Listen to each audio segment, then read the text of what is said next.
In Lebanon, it's now more than a year since the civil war ended. But in the capital, Beirut, motorists are still checked by Syrian troops.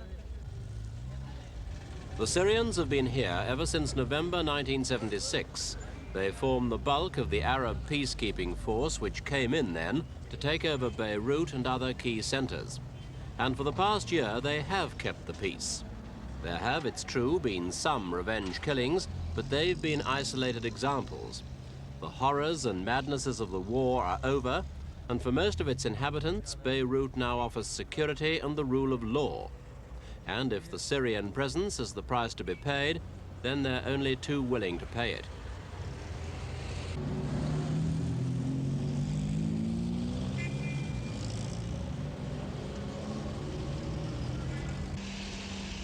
In 19 months of civil war, Lebanon came perilously close to self-destruction. Nearly 40,000 people were killed, with many more injured. And the fighting was at its worst in Beirut. Whole neighborhoods were smashed by gunfire or went up in flames. The city that had claimed to be the most elegant in the Middle East became a charred wreck. In the country as a whole, over 250,000 people lost their homes, and most of them were in Beirut.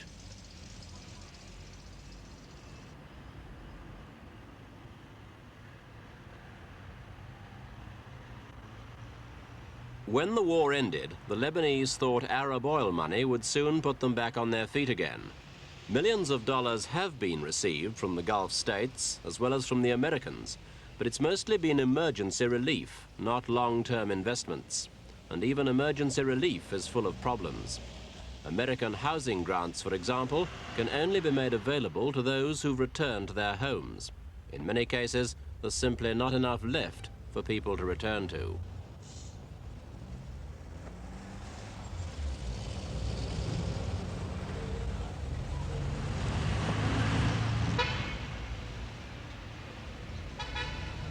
In the midst of all the modern ruins, the war threw up some ancient ones. The chaos created by the war stopped the traffic for long enough to enable archaeologists to get started on some very promising digs right in the city center. The traffic's back now, but the digs will go on.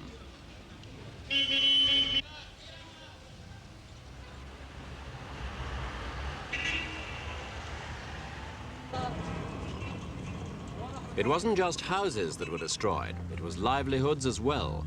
Thousands of businesses, large and small, disappeared during the war. In some cases, it was because the stocks had been looted. In others, it was because the premises had been rendered uninhabitable. But every Lebanese, whether Christian or Muslim, has commerce in his blood. And it wasn't long before Beirut's traders had found somewhere else where they could carry on their business.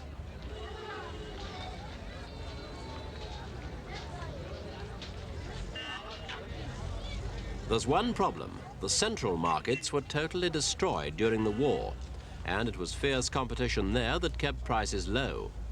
These new stalls are spread throughout the city, and the competition's not the same. Economists believe this has done quite a lot to encourage rising prices in the capital. The government has said it can't pay compensation, but the traders insist they've got to have some kind of a deal if they're to get properly re-established.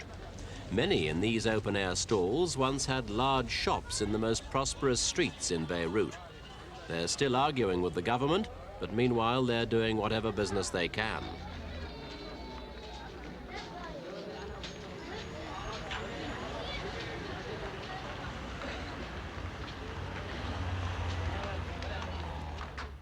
One industry that took a hammering was tourism. Before the war, Beirut's Holiday Inn was known only to businessmen and tourists. But during the conflict, it gained worldwide renown as the scene of blazing gun battles between Muslims and Christians. An even more famous landmark, the St. George's Hotel, was burned out. But the swimming club next door has reopened, and an air of normality has crept back into Beirut's seafront.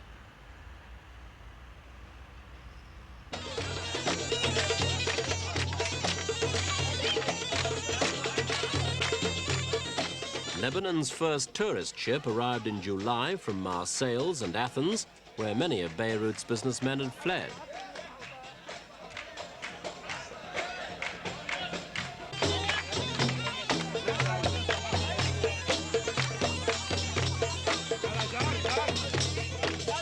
welcome was noisy, and throughout the year, the Lebanese put a lot of effort into bringing back the sparkle to the Beirut scene.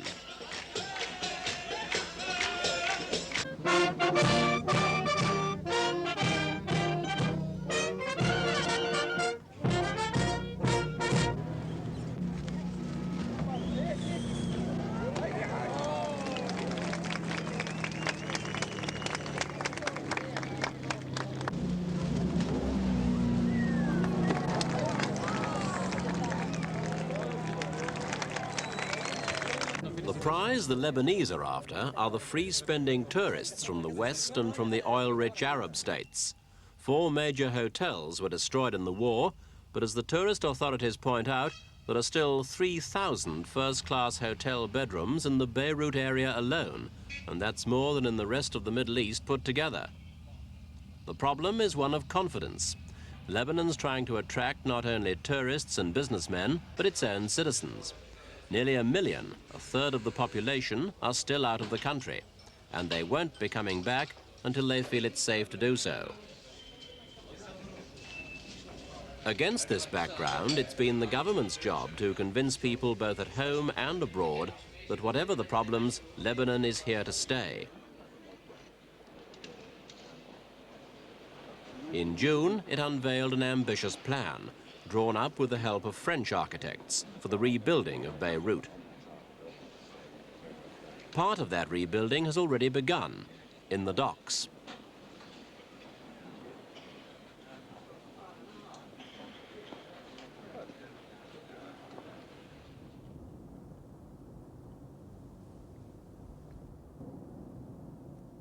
This was the scene in January, when Beirut port officially reopened after being closed for the whole of 1976. The busiest gateway in the Middle East had been totally destroyed.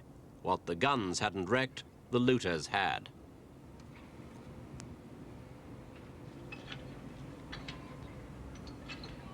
It was a question of starting from scratch. In January, an American team inspected the site and promised a grant of $69 million. Work began shortly afterwards, and the result is that today, the port has recovered 40% of its former handling capacity.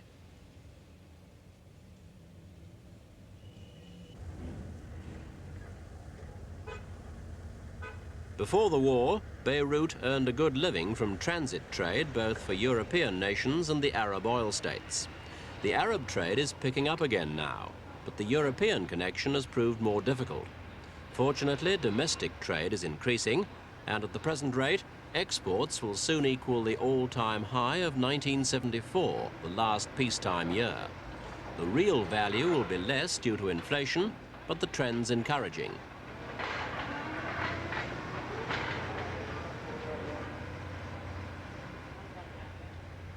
All except 2 of the 53 warehouses were destroyed in the war. New and bigger ones are now being built, and there are plans for a whole new dock basin. This will make Beirut more competitive in the international trade market and also help to cope with increases in Lebanon's own exports. Industry has never been a major contributor to the economy, lagging way behind such invisibles as banking and commercial services. But damage during the war was less than was feared at first, and capacity is now back to about 70% of pre-war levels. It would be even higher, but there are still big problems over the number of unresolved debts. Many manufacturers simply can't afford to pay off old debts and set up their factories again.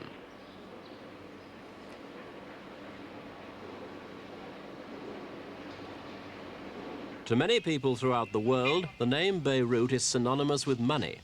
And despite the setbacks the city's economy has had, money dealing is still a major feature of commercial life here.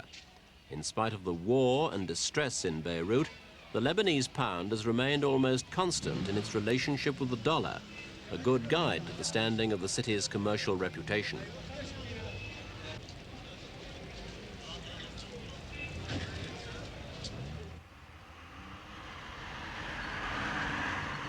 The head offices of almost all Lebanon's banks are concentrated in what was the dividing line between the 2 opposing sides during the fighting.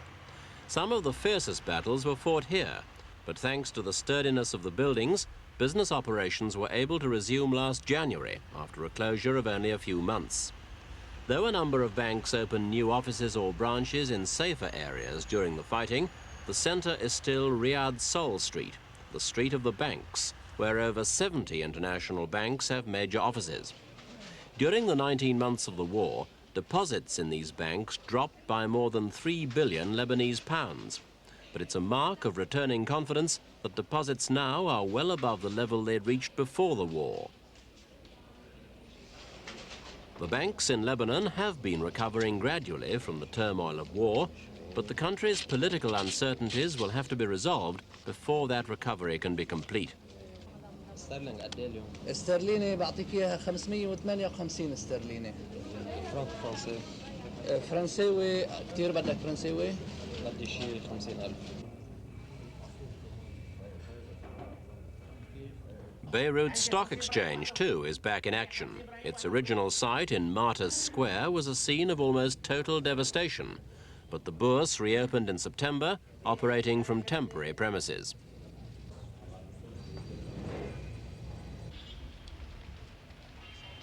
Normality has also returned to Beirut's university, which reopened earlier in the year.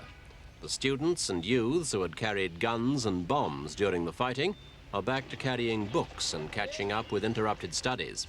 Already, a batch of post-war students has graduated here. Among young people, mixed marriages are on the increase, and they're viewed now with more sympathy than ever before. During the war, the various factions each controlled their own radio and TV channels and newspapers. Ici, la voix du Liban, la voix de la dignité et de la liberté. The change in Beirut's everyday life since the war is mirrored in the media.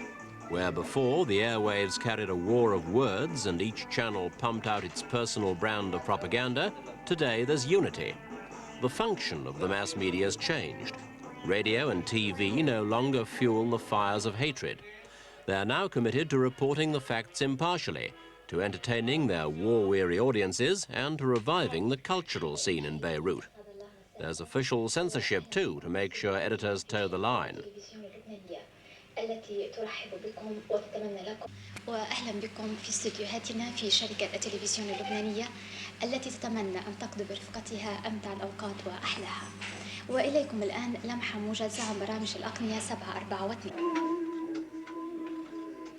Beirut's always had a rich and important cultural life. It's so full of contrasts and mixtures, standing at the crossroads of East and West, colored down the centuries by Europeans as well as by Arabs.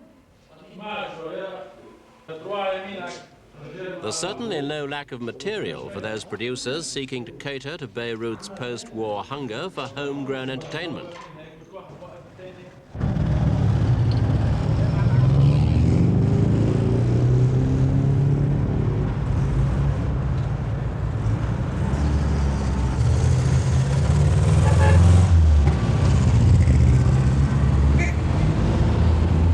Despite the problems, a year of peace has done a lot for Beirut. The city centre is busy, the streets are full of traffic, and the shops are back to normal. And though prices are rising, the cost of living is still lower than in, say, the Gulf states. But there's a long way to go yet. In the first place, Arab oil money simply hasn't appeared in the quantities that are needed. And it won't do until the sheikhs are convinced that Lebanon is going to hold together.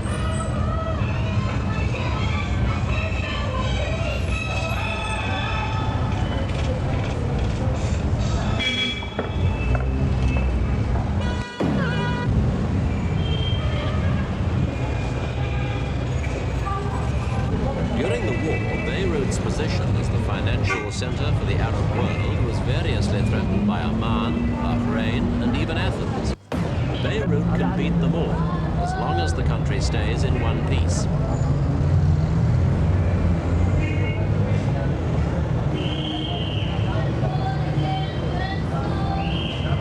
The problem is there's been no basic reconciliation between Lebanon's Christians and Muslims. Down in the south, Christians and Palestinians are still at war. And although all this looks very normal now, few people doubt that war would break out again here if the Syrians suddenly withdrew.